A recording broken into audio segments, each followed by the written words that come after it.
Alright guys, so we are out in Miami, Florida here on some of the back canals, just testing and having a little fun here. We're running a 35cc engine on the tiller with the new mount in the back from Nucanoe, which is awesome. You'll see I have my lead on the pull cord so I can remote start it anywhere I want. Piece of cake. I don't travel lightly, I keep all my stuff with me all the time. Got a tiller control here on the side. Again, this is fresh water today. The weather doesn't look so hot. A little gray, gray clouds, supposed to rain later.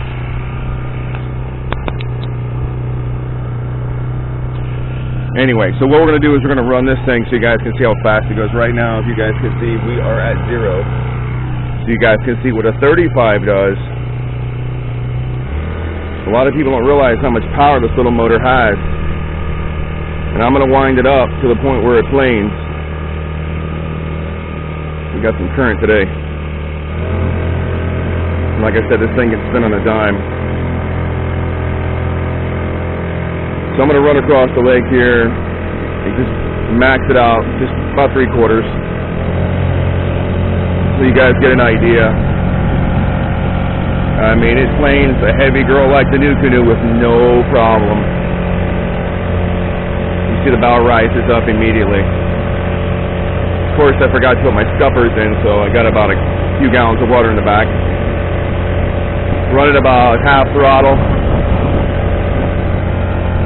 Again, a little over half, I should say. We're at between 4 and 5 miles an hour, which is a very safe speed. We don't need to go 100 miles an hour in a kayak. I don't know why people love to do that, but beautiful day, glass. Hopefully there's some peacock bass floating around. I want to get on my hook. But you'll get a good idea. We're steadily, probably about 4.9, and that's not even wide open. That's very tolerable. Great little motor setup. I'll go into detail about the motor and the boat later on once it's on the back of the trailer. We'll do some running here so you can see. I'm going to go ahead and turn full tilt. I mean, literally, I'm going right around in probably a 20-foot path now. I've corrected the trim on it so it turns right around now. Absolutely amazing. Motor doesn't even think twice about it. And I'm all steering with a tiller extension. Either way is fine. Get a little more speed up here so you guys can see. It doesn't divvy much. Stays at 4. There's still a little more power in this motor. Don't want to waste the gas, kind of no point. And you'll see that's about 3/4 right now, maintaining 5 all day. And there is a little bit of a current, not much. Whoops. You'll see it maintains 5. And you watch the bow when I bring it down. You see the bow just goes right down.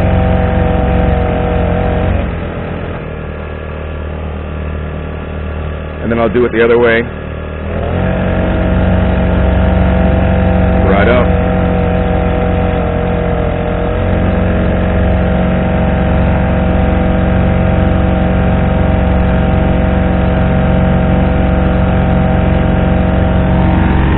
Maintain 5.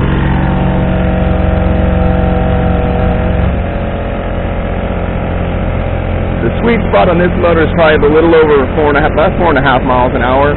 There's no strain at all. You can hear the motor there. I back it down about a click. Right about there is perfect cruising speed. And like I said, we're literally almost still at 5. Hi, Force. Hi, Force. Take a ride under the bridge. I want to fish the other lake.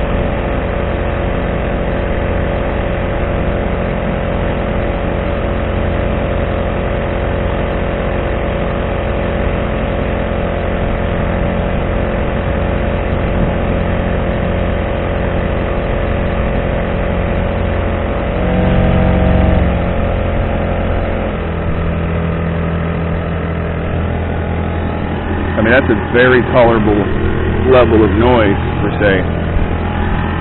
And we're at 4. I mean, that motor cuts down the decibels probably by a third, easy, just by knocking it down one click on the throttle. Great, man. It's awesome. As you can see down there, these canals go for miles, and it's loaded with peacock bass. They're everywhere, except on my hook.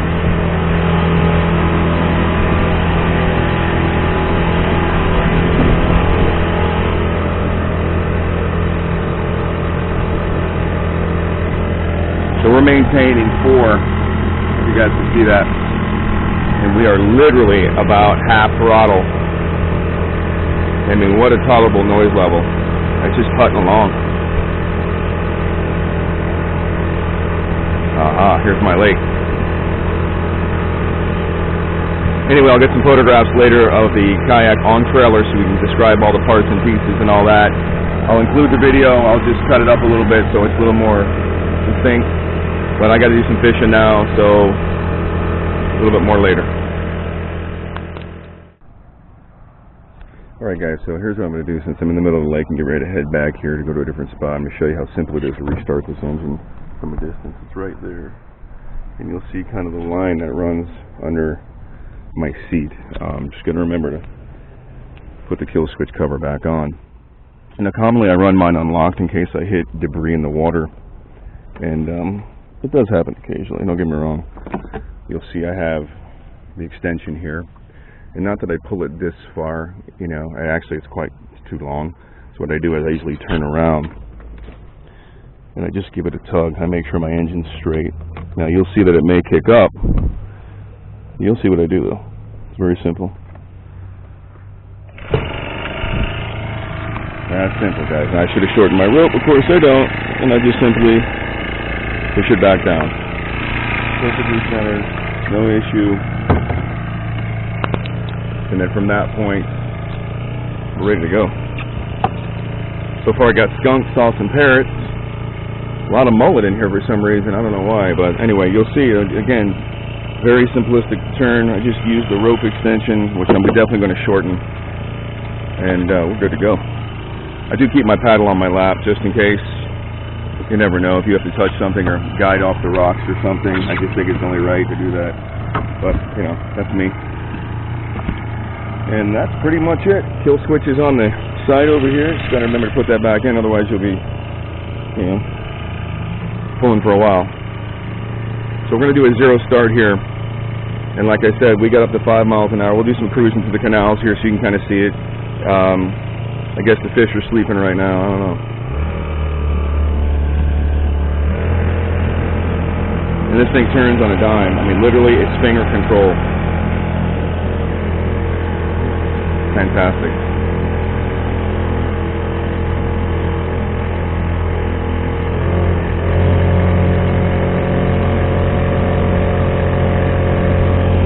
You can see, like I said, we're just cruising, and planing this Nucanoe is not a problem. I mean, there's just no problem with this boat. A lot of fun.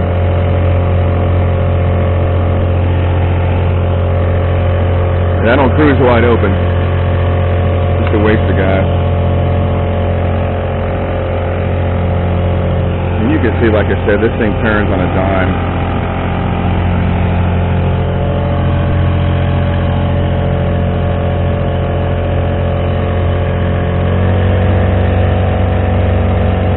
It's amazing how the bow goes right up. It's like a little Boston whaler.